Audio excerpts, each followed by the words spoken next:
Human Rights Watch says a Saudi teen who's fleeing abuse has barricaded herself in a hotel room at a Bangkok airport to avoid deportation. Thai authorities say Rahaf Mohammed al-qunun would be sent back to Kuwait today, where her family's located.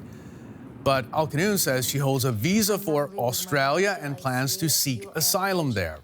The 18-year-old claims her passport was seized by a Saudi official during a layover in Bangkok. Okay, let's go straight to Bangkok now. DW's Florian Nush covering this story for us. Good morning, Florian. We heard from Rahaf there, and she's talking about why she is being held in Thailand and wants to seek asylum in Australia. Why is that being denied to her right now? Well, the situation is not 100% clear right now. What I can tell you is that she was supposed to have a layover here in Bangkok and then travel on to Australia, where she had planned to claim or seek for asylum. There's conflicting information on how long this layover here in Bangkok was supposed to be. There are reports saying that she had actually planned to stay for a few days here in Bangkok. Now, in that case, obviously, she would have needed a visa to enter Thailand, which apparently she does not have. Others are saying no, she just wanted to change planes, get on the next one to Australia, and just be in the transit area in Bangkok.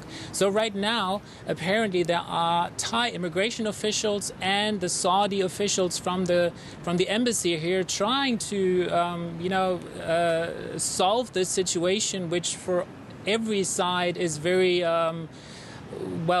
difficult. Okay, at the same time, we have Human Rights Watch calling on Thailand not to deport Rahaf. Let's take a listen to that. The reality is that she should have the right to seek asylum. I don't think that was her first choice. I think she wanted to go to Australia. That was her original plan. But, in this situation now, she needs to be provided protection, because if she is sent back, she will face very serious physical harm from her relatives. Okay, very serious physical harm we hear there. Florian, why is she facing violence at home? Well, so far we only have her word, but I think it's quite credible that she has been abused, at least psychologically, that's what she says, but she also claims she has been abused physically for just being a modern woman who wants to lead her life as women in the West, basically.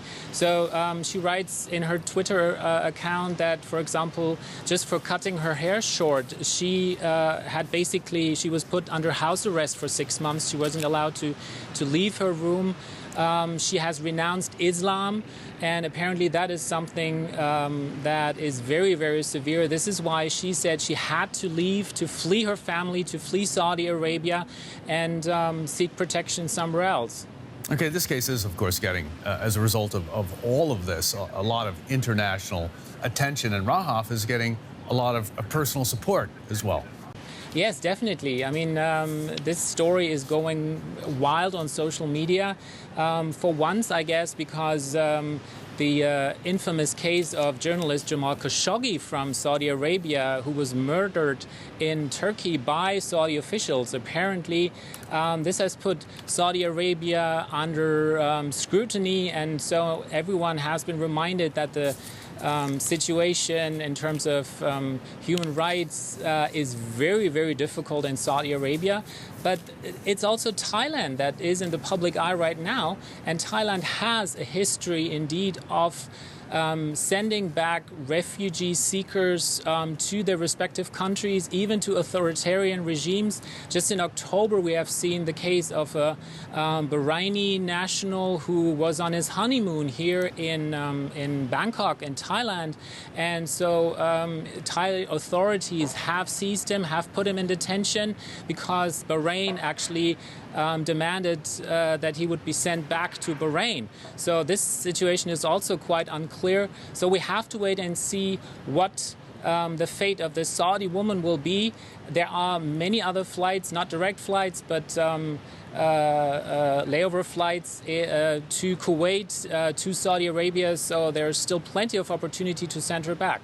Okay, we'll have more from Florian Nush for us later today on this story. Florian, for now, thanks very much. Okay, let's get more on this story now from Phil Robertson from Human Rights Watch. He's been helping coordinate efforts to prevent Rahaf's deportation. Phil, thanks so much for being with us this morning.